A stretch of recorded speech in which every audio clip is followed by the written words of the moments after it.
ബയോളജിയുടെ ക്ലാസ്സിലേക്ക് സ്വാഗതം. നമ്മൾ പഠിച്ചുകൊണ്ടിരിക്കുന്നത് സെൻട്രൽ നെർവസ് സിസ്റ്റം. അതിൻ്റെ ഫസ്റ്റ് പാർട്ടായിട്ടുള്ള ബ്രെയിൻ നമ്മൾ പഠിച്ചു കഴിഞ്ഞു. ഇനി സെൻട്രൽ നെർവസ് സിസ്റ്റത്തിൻ്റെ second part spinal cord. The spinal cord is the continuation of the medulla oblongata. അതായത് മെഡുല്ല ഒബ്ലോംഗേറ്റയുടെ തുടർച്ചയായിട്ട് കാണപ്പെടുന്ന ഭാഗമാണ് സ്പൈനൽ കോഡ്. ഇനി ഇതിൻ്റെ പ്രൊട്ടക്ഷനാണ് ആദ്യം പഠിക്കാനുള്ളത്. The spinal cord is protected inside the vertebral column.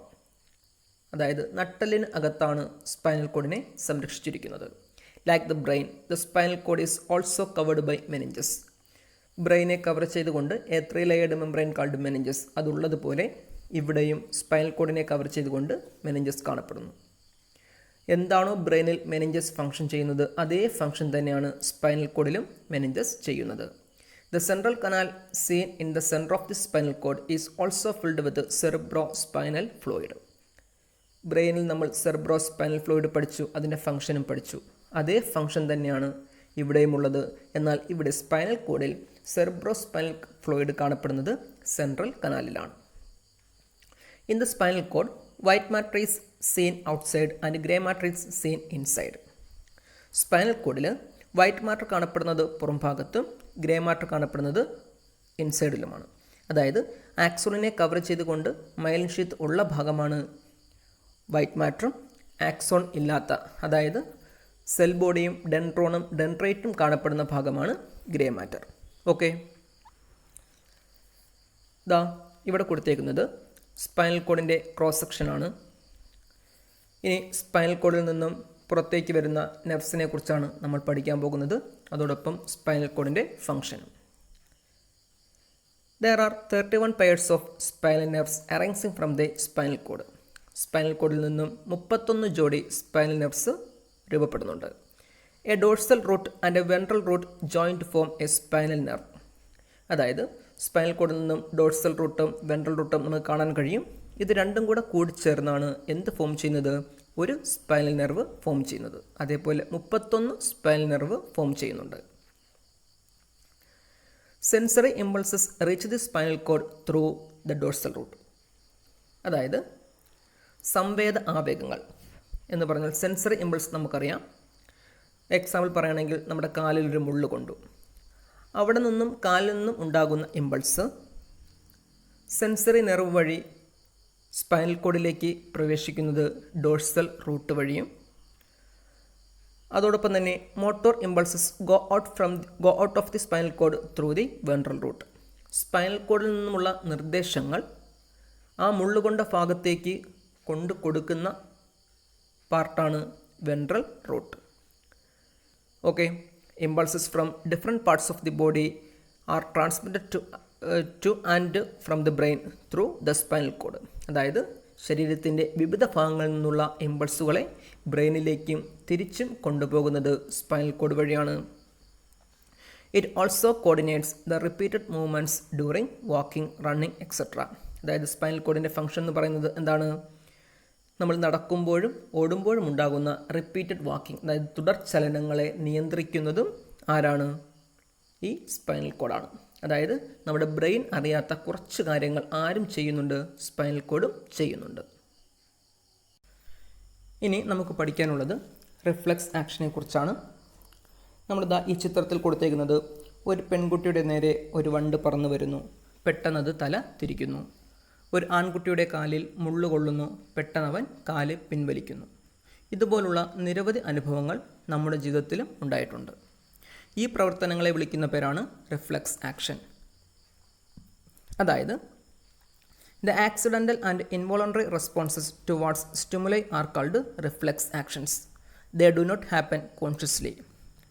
ഉദ്ദീപനങ്ങൾക്ക് അനുസരിച്ച് ആകസ്മികമായും അനൈച്ഛികമായും ഉണ്ടാകുന്ന പ്രതികരണങ്ങളെ വിളിക്കുന്ന പേരാണ് റിഫ്ലെക്സ് ആക്ഷൻ.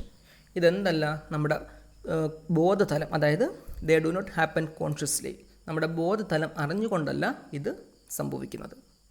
ഓക്കെ, അപ്പോൾ എങ്ങനെയാണ് ഈ റിഫ്ലെക്സ് ആക്ഷൻ നടക്കുന്നതെന്ന് നമുക്കൊന്ന് പരിചയപ്പെടാം. ദാ ഈ പിക്ചറിൽ കൊടുത്തേക്കുന്നത് ഒരു സ്റ്റിമുലസ്. ഇവിടെ ചൂട് അല്ലെങ്കിൽ തീ എന്ന് പറയുന്ന ഒരു സ്റ്റിമുലസ് ഒരു വ്യക്തിയുടെ കയ്യിൽ കൊള്ളുകയാണ്. ആ കയ്യിലുള്ള റിസപ്റ്റർ സെല്ലിൽ ഇമ്പൾസ് ജനറേറ്റ് ചെയ്യുന്നു. ആ ഇമ്പൾസ് അവിടെ നിന്നും സെൻസറി ന്യൂറോൺ വഴി സ്പൈനൽ കോഡിലേക്ക് എത്തുന്നു. സ്പൈനൽ കോഡിലേക്ക് എത്തുമ്പോൾ അവിടെ ഇൻ്റർ ന്യൂറോണുമായിട്ട് കണക്ട് ചെയ്യുന്നു. ഇൻ്റർ ന്യൂറോൺ എന്ന് പറഞ്ഞാൽ സെൻസറി ന്യൂറോണും മോട്ടോർ ന്യൂറോണും തമ്മിൽ കൂടിച്ചേരുന്ന ന്യൂറോണാണിത് ഇൻ്റർ ന്യൂറോൺ. ആ ഇൻ്റർ ന്യൂറോൺ എന്ത് ചെയ്യുന്നു? Generate quick responses according to the sensory impulses. അതായത് സംവേദ ആവേഗങ്ങൾക്ക് അനുസരിച്ച് ഒരു ക്വിക്ക് റെസ്പോൺസ് കൊടുക്കാൻ ആർക്ക് കഴിയുന്നു? ഇൻ്റർ ന്യൂറോണിന് കഴിയുന്നു.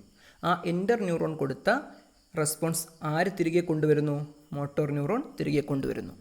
ശ്രദ്ധിക്കുക, സ്പൈനൽ കോഡിലേക്ക് സെൻസറി ന്യൂറോൺ പ്രവേശിക്കുന്നത് ഡോർസൽ റൂട്ട് വഴിയും തിരികെ സ്പൈനൽ കോഡിൽ നിന്നും പുറത്തേക്ക് വരുന്നത് മോട്ടോർ ന്യൂറോൺ പുറത്തേക്ക് വരുന്നത് വെൻട്രൽ റൂട്ട് വഴിയും ആണ്. അപ്പോൾ മോട്ടോർ ന്യൂറോൺ എന്ത് ചെയ്യുന്നു? Carries the information from spinal cord to the related muscles. സ്പൈനൽ കോഡിൻ്റെ നിർദ്ദേശങ്ങൾ ബന്ധപ്പെട്ട പേശിയിലേക്ക് ആരെത്തിക്കുന്നു? മോട്ടോർ ന്യൂറോൺ എത്തിക്കുന്നു. ഓക്കെ, നോക്കുക last related muscles withdraws the hand by the action of the muscles. പേശികളുടെ പ്രവർത്തന ഫലമായിട്ട് എന്ത് ചെയ്യുന്നു? കൈ പിൻവലിക്കുന്നു. ഓക്കെ, ഇനി നമുക്ക് പഠിക്കാനുള്ളത് റിഫ്ലെക്സ് ആർക്കാണ്. എന്താണ് റിഫ്ലെക്സ് ആർക്ക് എന്ന് ചോദിച്ചാൽ, reflex arc is the pathway of impulses in the reflex action. Reflex പ്രവർത്തനങ്ങളിലെ ആവേഗങ്ങളുടെ സഞ്ചാരപാതയാണ് റിഫ്ലെക്സ് ആർക്ക്. നമ്മൾ നേരത്തെ പറഞ്ഞത് തന്നെയാണ്. അതായത് സ്റ്റിമുലസ് എവിടെ നിന്നും പോകുന്നു? റിസപ്റ്റർ സെല്ലിൽ നിന്നും ഇമ്പൾസ് എവിടെ നിന്നും? റിസപ്റ്റർ സെല്ലിൽ നിന്നും സെൻസറി ന്യൂറോൺ വഴി ഇൻ്റർ ന്യൂറോണിലെത്തുന്നു. ആ ഇൻ്റർ ന്യൂറോണിൻ്റെ നിർദ്ദേശങ്ങൾ മോട്ടോർ ന്യൂറോൺ വഴി റിലേറ്റഡ് മസിൽസിലെത്തുന്നു. അതിൻ്റെ ഫലമായിട്ട് നമ്മൾ കൈ പിൻവലിക്കുന്നു. അപ്പോൾ ഇവിടെ ആ ഇമ്പൾസ് സഞ്ചരിച്ച സഞ്ചാരപാതയെ നമ്മൾ വിളിക്കുന്ന പേരാണിത് reflex arc. Okay, mainly spinal cord acts as the centre of reflex action and such reflexes are called spinal reflex. പ്രധാനമായിട്ടും റിഫ്ലെക്സ് ആക്ഷൻ്റെ കേന്ദ്രമായിട്ട് പ്രവർത്തിക്കുന്നത് സ്പൈനൽ കോഡാണ്. അപ്പോൾ ഈ സ്പൈനൽ കോഡിൻ്റെ കൺട്രോളിലുള്ള റിഫ്ലെക്സ് പ്രവർത്തനങ്ങളെ വിളിക്കുന്ന പേരാണ് spinal reflex. But all reflexes are not under the control of the spinal cord. എന്നാൽ എന്തല്ല, എല്ലാ റിഫ്ലെക്സ് പ്രവർത്തനങ്ങളും സ്പൈനൽ കോഡിൻ്റെ കൺട്രോളിലല്ല. എക്സാമ്പിൾ പറയുകയാണെങ്കിൽ, നമ്മൾ ഒരു ഇരുട്ട് റൂമിലിരിക്കുമ്പോൾ പെട്ടെന്ന് വെളിച്ചം വരുന്നു. നമ്മുടെ കണ്ണെന്ത് ചെയ്യുന്നു? പെട്ടെന്ന് ചെമ്മും. അതേപോലെ തന്നെ നമ്മുടെ കണ്ണിന് നേരെ ഒരു വണ്ട് വരുന്നു, അല്ലെങ്കിൽ വണ്ടി ഓടിച്ചുകൊണ്ട് പോകുമ്പോഴത്തേക്ക് പെട്ടെന്നൊരു പ്രാണി നമ്മളെ കണ്ണിന് നേരെ വരുന്നു. നമ്മളെന്ത് ചെയ്യുന്നു? പെട്ടെന്ന് തല മാറ്റുന്നു. അപ്പോൾ ഇങ്ങനെയുള്ള അനുഭവങ്ങൾ നമുക്കുണ്ടായിട്ടുണ്ട്. ഇങ്ങനെയുള്ള ഈ അനുഭവങ്ങൾ അതും എന്ത് തന്നെയാണ്?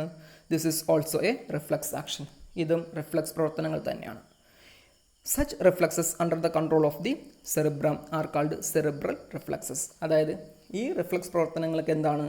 സെറിബ്രത്തിൻ്റെ കൺട്രോളിലാണ്. അപ്പോൾ സെറിബ്രത്തിൻ്റെ കൺട്രോളിലുള്ള റിഫ്ലെക്സ് പ്രവർത്തനങ്ങളെ എന്തെന്ന് വിളിക്കുന്നു? Cerebral reflex. അപ്പോൾ സ്പൈനൽ കോഡിൻ്റെ കൺട്രോളിലുള്ള റിഫ്ലെക്സ് പ്രവർത്തനങ്ങളെ സ്പൈനൽ റിഫ്ലെക്സ് എന്നും, സെറിബ്രത്തിൻ്റെ കൺട്രോളിലുള്ള റിഫ്ലെക്സ് പ്രവർത്തനങ്ങളെ എന്തെന്ന് വിളിക്കുന്നു? സെറിബ്രൽ റിഫ്ലെക്സ് എന്നും വിളിക്കുന്നു. ഓക്കെ.